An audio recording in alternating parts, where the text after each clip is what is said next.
Hello दोस्तों, स्वागत है आपका अपने चैनल कुंज भारद्वाज फैमिली में। आज हम सुनाने वाले हैं सत्यनारायण भगवान की कथा। श्री व्यास जी ने कहा, एक समय नेमिष नारायण तीर्थ में सोनक आदि सभी ऋषियों तथा मुनियों ने पुराण शास्त्र के वक्ता श्री सूत जी महाराज जी से पूछा, हे महामुने, किस व्रत अथवा तपस्या से मनोवांछित फल प्राप्त होता है, उसे हम सुनना चाहते हैं, आप हमसे कहें। श्री सूत जी बोले, इसी प्रकार देवर्षि नारद जी के द्वारा पूछे जाने पर भगवान कमलापति ने उन्हें जैसा कहा था मैं वैसा कह रहा हूँ, आप ध्यान से सुने।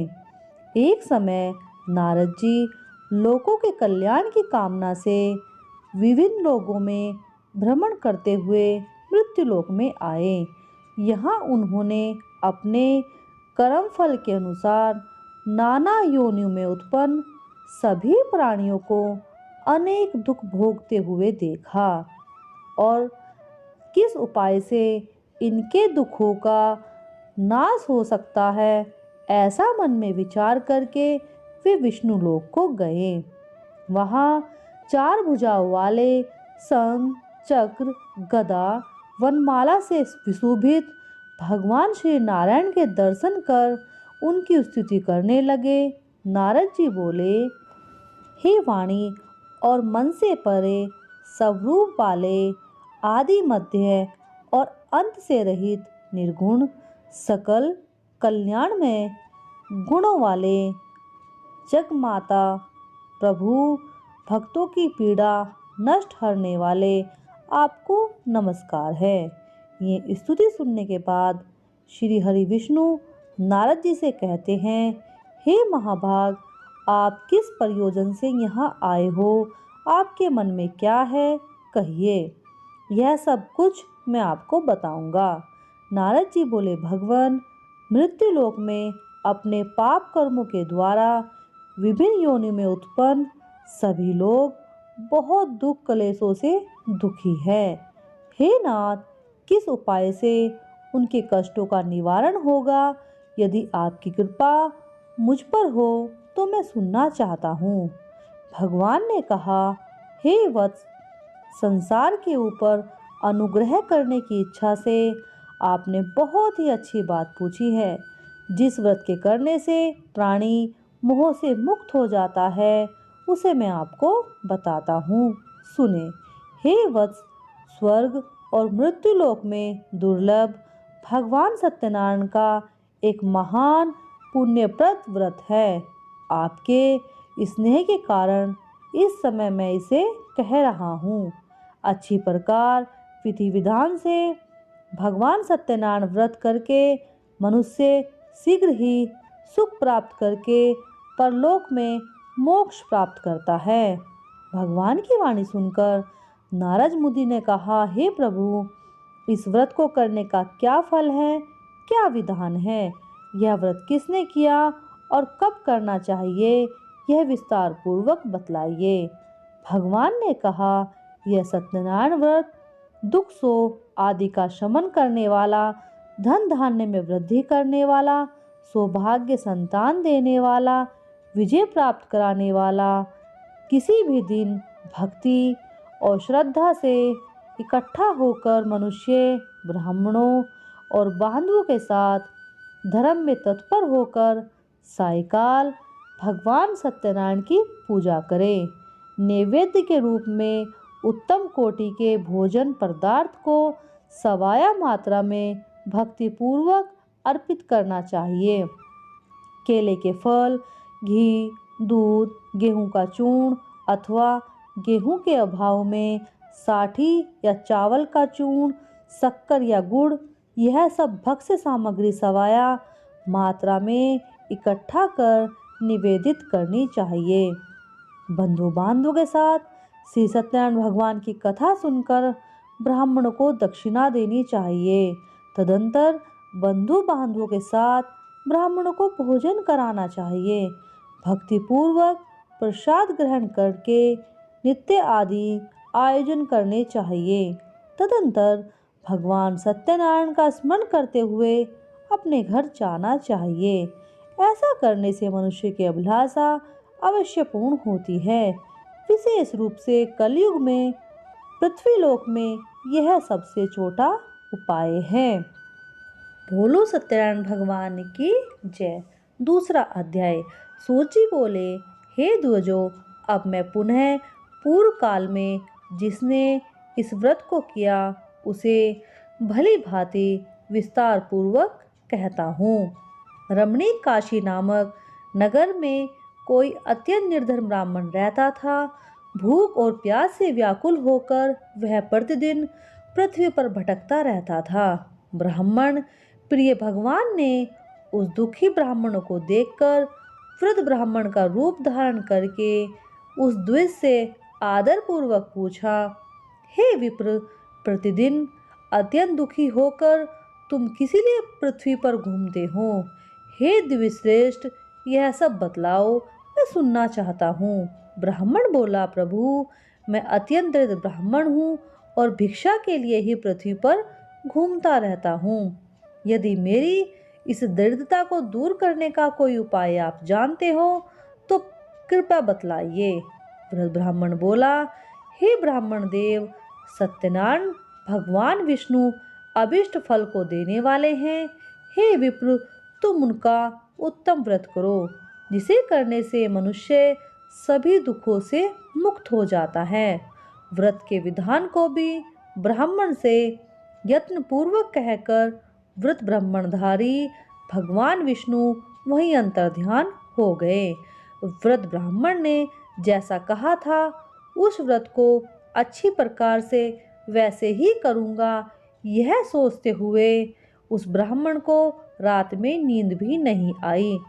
अगले दिन प्रातःकाल उठकर सत्यनारायण का व्रत करूँगा ऐसा संकल्प करके वह ब्राह्मण भिक्षा के लिए चल दिया। उस दिन ब्राह्मण को भिक्षा में बहुत सा धन मिला। उसी धन से उसने बंधुओं बांधवों के साथ भगवान सत्यनारायण का व्रत किया। इस व्रत के प्रभाव से श्रेष्ठ ब्राह्मण सभी दुखों से मुक्त होकर संपत्तियों से संपन्न हो गया। उस दिन से लेकर प्रत्येक महीने उसने यह व्रत किया। इस प्रकार भगवान सत्यनारायण के इस व्रत को करके वह श्रेष्ठ ब्राह्मण सभी पापों से मुक्त हो गया। उसने दुर्लभ मोक्ष पद को प्राप्त किया।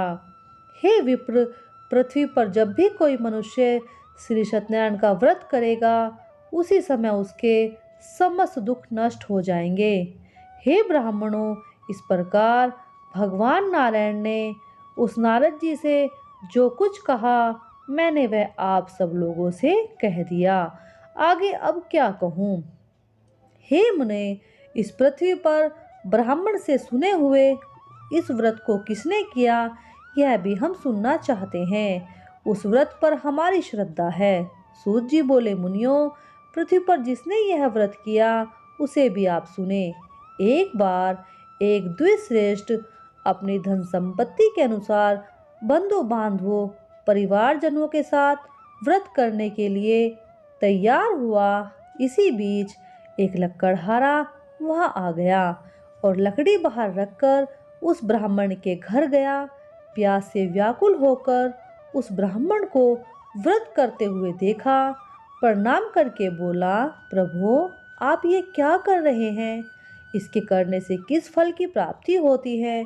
विस्तार पूर्वक मुझे कहिए। विप्र ने कहा, यह सत्यनारायण का व्रत है जो सभी मनोरथों को प्रदान करने वाला है। उसी के प्रभाव से मुझे यह सब धन धान्य प्राप्त हुआ है। जल पीकर प्रसाद ग्रहण करके वह नगर को चला गया। सत्यनारायण देव के लिए मन में ऐसा सोचने लगा कि आज लकड़ी बेचने से जो धन प्राप्त होगा उसी से भगवान सत्यनारायण का श्रेष्ठ व्रत करूँगा। इस प्रकार मन में चिंतन करता हुआ लकड़ी को मस्तक पर रखकर उस सुंदर नगर में गया जहाँ धन संपन्न लोग रहते थे। उस दिन उसने लकड़ी का दुगना मूल्य प्राप्त किया। इसके बाद प्रसन्न हृदय होकर वह पके हुए केले, फल, संकरा, घी, दूध, गेहूं का चूर्ण सवाया मात्रा में लेकर अपने घर गया। तत्पश्चात उसने बंधु बांधवों को बुलाकर विधि विधान से भगवान श्री सत्यनारायण का व्रत किया। इस व्रत के प्रभाव से वह भी धन पुत्र से संपन्न हो गया और इस लोक में अनेक सुखों को भोग कर अंत में सत्यपुर अर्थात वैकुंठ धाम को चला गया। बोलो सत्यनारायण भगवान की जय। तीसरा अध्याय। सूत जी बोले, हे श्रेष्ठ मुनियों, अब मैं पुनः आगे की कथा कहूँगा, आप सुने। प्राचीन काल में उल्कामुख नाम का एक राजा था। वह जितेंद्रिय, सत्यवादी, बुद्धिमान था। वह विद्वान राजा प्रतिदिन देवालय जाता, ब्राह्मणों को धन देकर संतुष्ट करता था। कमल के समान मुख वाली उसकी धर्म पत्नी शील, विनय, सौंदर्य आदि गुणों से संपन्न पतिपरायण थी। एक दिन राजा अपनी धर्म पत्नी के साथ भद्रशिला नदी के तट पर श्री सत्यनारायण का व्रत कर रहा था। उसी समय व्यापार करने के लिए अनेक प्रकार की पुष्पकल धनराशि से संपन्न एक साधु नाम का बनिया वहां आया। भद्रशिला नदी के तट पर वह नाव को स्थापित कर राजा के समीप गया और राजा को व्रत में दीक्षित देखकर उनसे पूछने लगा, हे राजन, आप ये भक्ति युक्त चित्त से क्या कर रहे हैं? कृपया यह सब मुझे बतलाइए, मैं सुनना चाहता हूँ। राजन बोले, हे साधु, पुत्र आदि की कामना से अपने बंधु बांधवों के साथ मैं अतुल तेज संपन्न भगवान विष्णु का व्रत व पूजन कर रहा हूँ। राजा की बात सुनकर साधु ने आदर पूर्वक कहा, राजन, इस विषय में मुझे भी विस्तार से बतलाइए। आपके कथानुसार मैं व्रत एवं पूजन करूँगा। मुझे भी संतान नहीं है, इससे अवश्य होगी। ऐसा विचार कर व्यापार से निवृत्त होकर आदर पूर्वक वह अपने घर आया। अपनी भार्या से संतान उत्पत्ति करने वाले इस व्रत को विस्तार पूर्वक कहा और कहा, जब मुझे संतान प्राप्ति होगी मैं भी इस व्रत को करूँगा। इस प्रकार उस साधु ने अपनी भार्या लीलावती से कहा। एक दिन लीलावती नाम की सती साध्वी भार्या पति के साथ आनंदचित से ऋतुकालीन धर्माचरण में प्रवृत्त हुई और भगवान सत्यनारायण की कृपा से उसकी भार्या गर्भिणी हुई। 10वें महीने में उसे कन्या रत्न की प्राप्ति हुई और शुक्ल पक्ष के चंद्रमा की भांति वह दिनों दिन बढ़ने लगी। उस कन्या का नाम उन्होंने कलावती रखा। इसके बाद एक दिन लीलावती ने अपने स्वामी से कहा, आप पूर्व में संकल्पित श्री सत्यनारायण का व्रत क्यों नहीं कर रहे? साधु बोला, प्रिय, इसके विवाह पर ही कर दूंगा। इस प्रकार अपनी पत्नी को भली भांति आश्वासन देकर व्यापार करने के लिए वह नगर को चला गया। इधर कन्या कलावती पिता के घर में पढ़ने लगी। तदंतर धर्मज्ञ साधु ने नगर में सखियों के साथ क्रीड़ा करती हुई अपनी कन्या को विवाह योग्य देखकर आपस में मंत्रण करके कन्या के विवाह के लिए श्रेष्ठ वर ढूंढने के लिए कहा। ऐसा दूत से कहकर शीघ्र उसे भेज दिया। उनकी आज्ञा प्राप्त करके दूत कंचन नामक नगर में गया। वहां एक वणिक के पुत्र को लेकर आया। उस साधु ने उस वणिक के पुत्र और सुंदर गुणों से संपन्न देखकर अपनी जाति के लोगों, बंधु बांधवों के साथ इकट्ठा होकर विधि विधान से वाणिक के पुत्रों के हाथ में अपनी कन्या का दान दे दिया। उस समय वह साधु बनिया दुर्भाग्य से भगवान का व्रत करना भूल गया। पूर्व संकल्प के अनुसार विवाह के समय में व्रत न करने के कारण भगवान नाराज हो गए। कुछ समय पश्चात अपने व्यापार क्रम में कुशल व साधु बनिया काल की प्रेरणा से अपने दामाद के साथ व्यापार करने के लिए समुद्र के समीप स्थित रत्नासुर नामक सुंदर नगर में गया और अपने श्री संपन्न दामाद के साथ वहां व्यापार करने लगा। उसके बाद दोनों राजा चंद्रकेतु रमणीय नगर में गए। उसी समय भगवान श्री सत्यनारायण ने उन्हें भ्रष्टपति देखकर उन्हें दारुण कठिन महान दुख दिया और यह श्राप दिया। एक दिन एक चोर राजा चंद्रकेतु के धन को चुराकर वहीं आए जहां दोनों वाणिज्य स्थित थे। वह अपने पीछे दौड़ते हुए दूतों को देखकर भयभीत चीज से चोर वहीं धन छोड़कर शीघ्र छिप गया। इसके बाद राजा के दूत वहां आए जहां वे दोनों वाणिज्य थे। वहां राजा के धन को देखकर वे दूत उन दोनों को वाणिज्य पुत्रों को बांध कर ले आए और हर्षपूर्वक दौड़ते हुए राजा से बोले, प्रभु हम दो चोर पकड़ लाए हैं, इन्हें देखकर आज्ञा दे, क्या दंड दे। राजा की आज्ञा से दोनों शीघ्र ही दृढ़तापूर्वक बांधकर बिना विचार किए महान कारागार में डाल दिए गए। भगवान सत्यदेव की माया से किसी ने उन दोनों की बात नहीं सुनी और राजा चंद्रकेतु ने उन दोनों का धन भी ले लिया।